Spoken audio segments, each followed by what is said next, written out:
I've always loved urban exploring.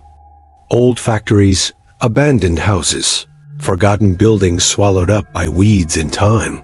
There's something about them that makes you feel like you're stepping into a place that doesn't want to be remembered. So when my buddy Kevin told me about an abandoned hospital just outside of town, I couldn't resist. It had been shut down for decades. Rumors swirled, illegal experiments, shady disappearances, patients locked away and forgotten. Of course, none of that was confirmed, but that's the thing with places like that. The mystery is half the fun. We went late at night, like idiots. Just a couple of flashlights, backpacks, and phones to record the whole thing.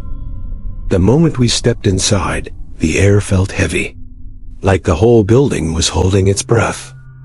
Paint peeled off the walls in long strips. Rust covered everything metal.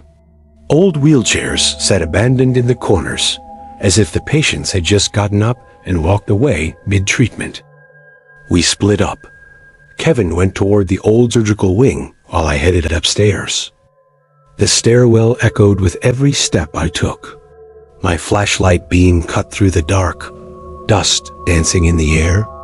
I passed by old patient rooms, some with the doors still hanging open, others sealed shut with rusted locks. One room stopped me cold. The door was cracked open, and I swear I saw movement inside. Just a quick shift of shadow, like someone had ducked out of view. "Hello?" I called out.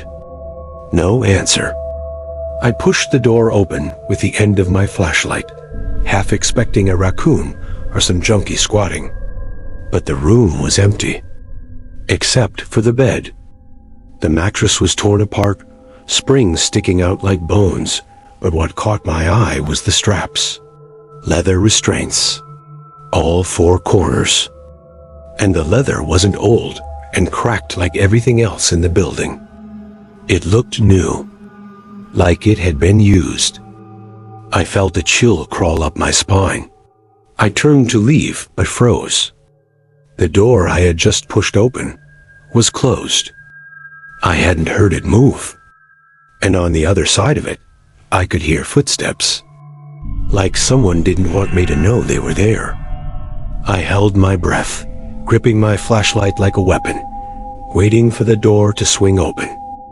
It never did. When I finally worked up the nerve, I yanked it open myself. The hallway was empty, but there were fresh wet footprints on the floor, bare feet, leading down the hall. I followed them, my hands shaking. They turned a corner, then another, until I ended up in a part of the hospital I didn't even realize I'd entered. The walls were different here, cleaner, less decayed, almost preserved. That's when I realized I wasn't hearing my own footsteps anymore. I spun around, my flashlight beam landing on a figure at the end of the hallway. It was a patient gown, someone standing perfectly still, their head tilted at an unnatural angle, long dark hair covering their face. My light flickered, and in the split second of darkness, they were closer. I screamed for Kevin, my voice echoing down the corridors. I bolted, not even caring which way I went, just running blind through the endless maze of halls. Every time my flashlight blinked back on, the figure was closer, always standing, never walking, just appearing, like the hospital itself was bending around me. I finally burst into the lobby, gasping, heart racing out of my chest. Kevin was already there, pale as a ghost. I didn't even ask what he saw, because when we ran out into the night air, sprinted back to the car, and drove off, he didn't say a word. Neither of us ever went back. But I can tell you this, when I looked through my phone the next day, at the video I had been recording the entire time, there were moments where I could see it. The patient, standing just behind me, closer than I ever realized.